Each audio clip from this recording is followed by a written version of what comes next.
UPSC में पूछे गए परसेंटेज के इस क्वेश्चन को मैंने कल सॉल्व करके आपको दिखाया था और मैंने बोला था कि अगर आपको सॉल्यूशन चाहिए तो एलिगेशन से भी मैं करके दिखा सकता हूं। बहुत सारे बच्चों का कमेंट आया कि सर एलिगेशन विधि से भी बताया जाए। तो आइए सीखते हैं।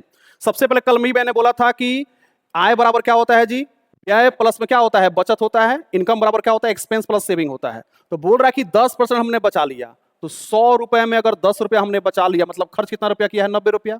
इसका अगर हम रेशियो निकाले तो सभी जीरो आपस में क्या होंगे, कट जाएंगे, यानी इनका रेशियो 10, 9 और 1 का रेशियो आएगा। चलिए आगे क्वेश्चन में क्या बोला है, बोल रहा है कि इसकी जो भी इनकम है 12% बढ़ गया। सुनिए, जब भी एलिगेशन निकालिएगा तो दोनों से मिलकर जो भी मान होगा उसको हमेशा कहां रखेंगे, बीच में रखेंगे। मतलब इनकम हमेशा बीच में रखा जाएगा। तो कितना बढ़ा है जी, 12% की वृद्धि हुई है।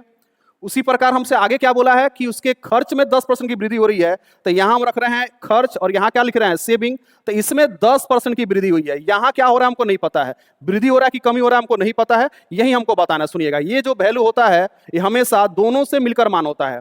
इस वैल्यू से अगर यह वैल्यू छोटी है तो ऑटोमेटिक है कि दूसरी वैल्यू क्या होगी, बड़ी। तो यहां से छोटा है, देखिए तो कितना छोटा है जी, 2।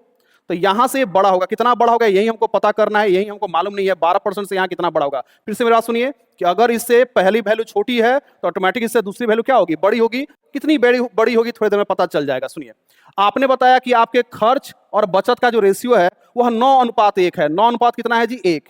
इसी 1 का मान अगर 2 दिया है, मतलब डबल हुआ है, दोगुना हुआ है, तो हम भी 9 का डबल कर देंगे। तो 9 का डबल कितना होगा, 18। यानी यहाँ पे 18% आएगा। तो 12% में 18% जोड़ेंगे, यानी इसकी सेविंग जो है टोटल कितनी परसेंट होगी जी, 30% की वृद्धि होगी। जो ऑप्शन पर कहाँ दिया है, बी में दिया है। तो आपके डिमांड पर मैंने एलिगेशन से भी इस क्वेश्चन को करके दिखाया है। तो ज्यादा से ज्यादा बच्चों तक इसको शेयर करें। धन्यवाद।